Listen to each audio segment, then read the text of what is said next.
going to make some cookies to enjoy after dinner. So we're going to need confectioner sugar, we're going to need cake flour, a cup of softened butter.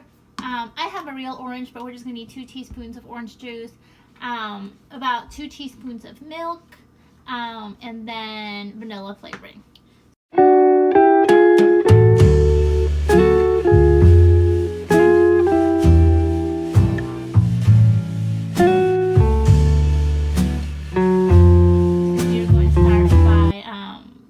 Or sugar. Alright guys, so here we are.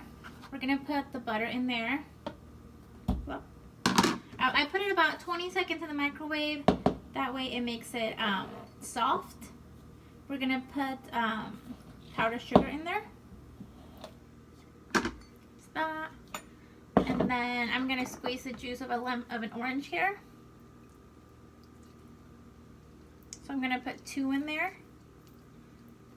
Oh, I think I'm going to put 3 in there actually. Okay, so that's it. I'm going to save the oranges because I'm going to make some mango and orange with lime and chili later. That's delicious. So we're going to cream this. You don't want to over cream it. We're not peaking, we're not making it peak here. It's just to mix it thoroughly because we're going to add the flour in a second. So you're going to need 2.5 so for your flour, you're gonna mix it in, you're gonna stir it in, you're not gonna use your beater, just because you don't want to overbeat it, you don't want to over mix it in there, and I'm just using a regular fork. So you're gonna have it absorb all the butter.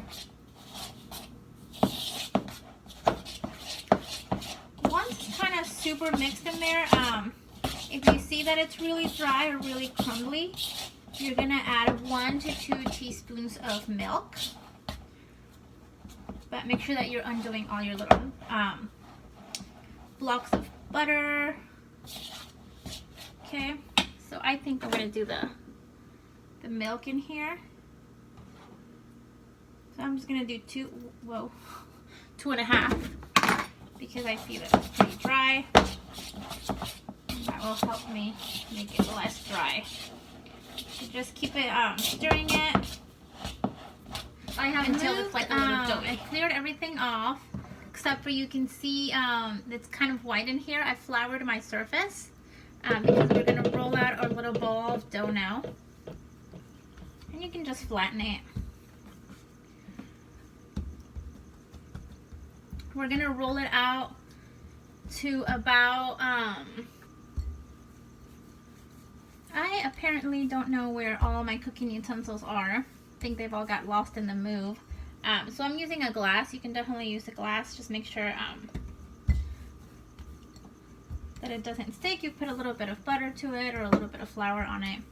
And we're gonna roll them into about 1/2 inch. You want your cookies to be slightly fat. I'm like super OCD here.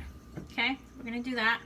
And then you can either cut little squares with a glass, little rounds, I'm sorry, with a glass. I have a cookie cutter here. I'm gonna use, maybe I'll use little stars. So that's how it's gonna look. These cookie cutters, fun fact, used to belong to my grandmother. She was a big baker.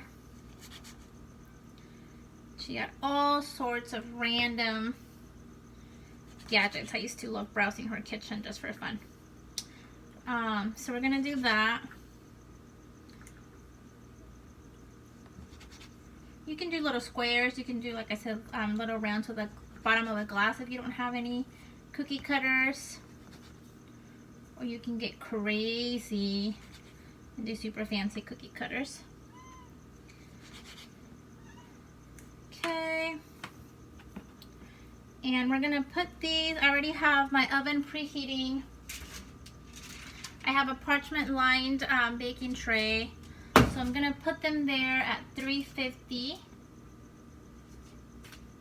Okay. we're gonna cook them. I'm sorry, we're gonna bake them for about 12 minutes. Make sure you're separating your cookies. Okay, so I've got that. Got our cookies baking. It's starting to smell delicious. Next part is going to be the candy part. I had a song in my head right now. But anyway, we're going to use chocolate chips.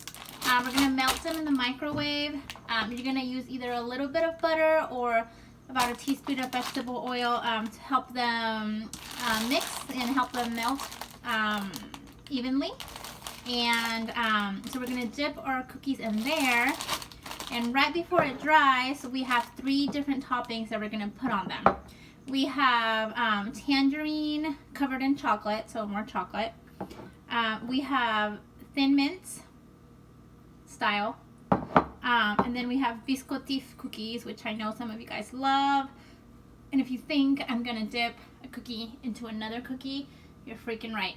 So, I also have some powdered sugar that we can dip it into, or we can dust it off after, depending on how we see and how. Waited about 15-20 minutes for them to cool down. So we're going to do melt our chocolate here. So this is a 10-ounce bag. I'm going to do about half of it, which is 5 ounces. I'm going to put that away. We're going to do a teaspoon of vegetable oil. You can use butter, like I said. And it just helps it melt better and smoother and not burn. Ooh, that was a risky move. I do increments for about 10 seconds, and you mix it until you see how it's melting. So, let me explain what's going to happen here. I have some lined parchment paper already. This is where we're going to let our chocolate cool. And then I have the 3 little cups, so that way that's where I'm going to dip it in, let it cool. Alright, so we're ready. We're going to do our first one. We're going to dip in about half. Let it drip down. This one I'm going to do into the biscotifs. So I'm going to set it down. And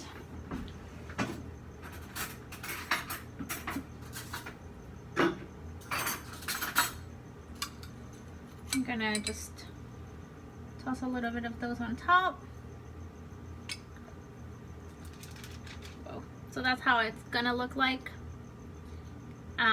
And then we're just going to let them cool. Let the chocolate dry. We're going to do the same thing for all of them. So there they are before they get their toppings. Alright, so this is them once their toppings are all set.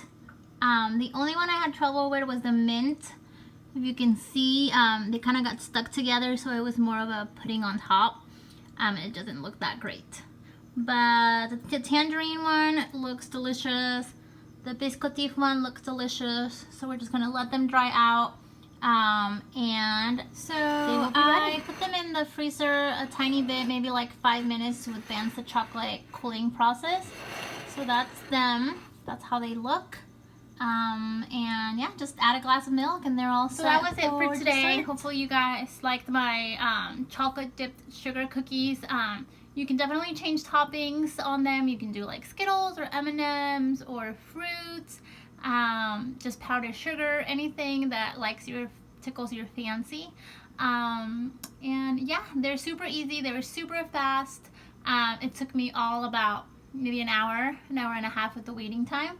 So yeah, so they're great for a home project.